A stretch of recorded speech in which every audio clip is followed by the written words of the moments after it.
Hello guys, may panibago na naman tayong video. Ang gagawin natin ngayon ay cylindrical machine. Manual siya guys, wala siyang cutter. Ang problema niya ay nagpapaktaw. Kaya titingnan natin, silipin natin, baka nagbago ang timing guys.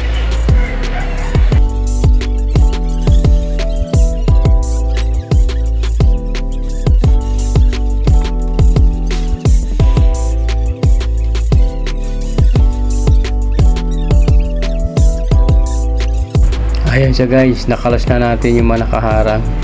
Titingnan natin ngayon yung timing kung nagbago nga ba. Ayan siya guys, oh. Titingnan natin, oh. Ayan, oh. Pagpasok ng looper sa karayom guys. Ayan, oh. Pansin nyo, may konting pagkakaiba. Nakita nyo pagbagsak ng karayom sa looper. Ayan, yan ang aayusin natin guys para mawala ang kanyang paktaw.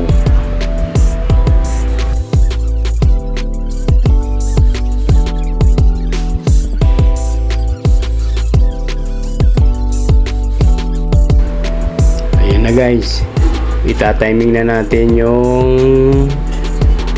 looper sa karayom. Luluwagan natin ng konti.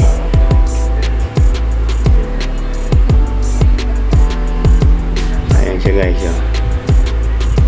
In-adjust natin ng konti para dumikit siya sa karayom. Yan siya guys. Yan ang pagta-timing guys. Dapat hindi mo masyadong luwagan para napipihit mo siya ng sakto lang, hindi siya gumagalaw. Yan siya guys, oh.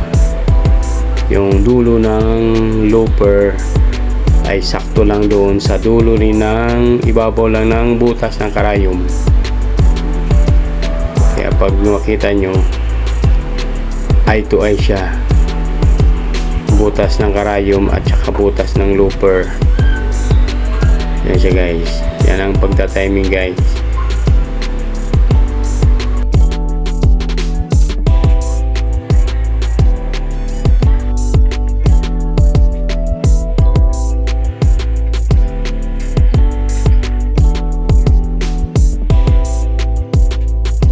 Yan guys, oh.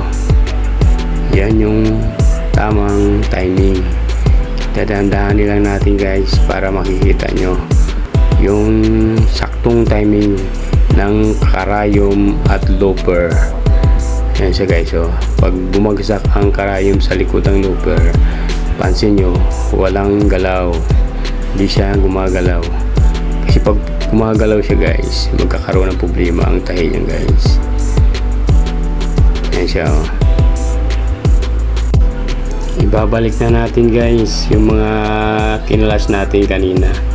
Tapos na natin may timing para mamaya-maya makita nyo pag na-testing natin kung okay nga ba ang timing natin sa cylindrical. Manual siya guys, nipper lang ang ginagamit pamutol sa sinulid.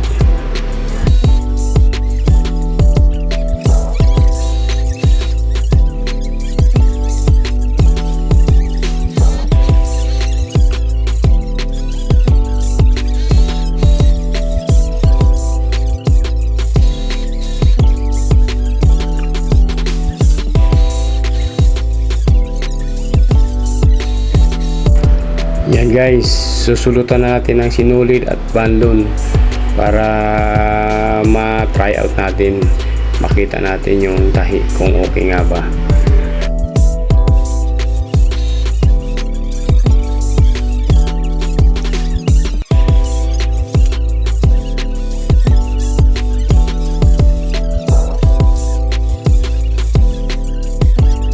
Yan guys, tapos na natin sulutan ng mga sinulid at bandon. Titistingan natin sa tela. Titingnan natin kung okay ang kanyang tahi. Tapos papatry out natin sa operator.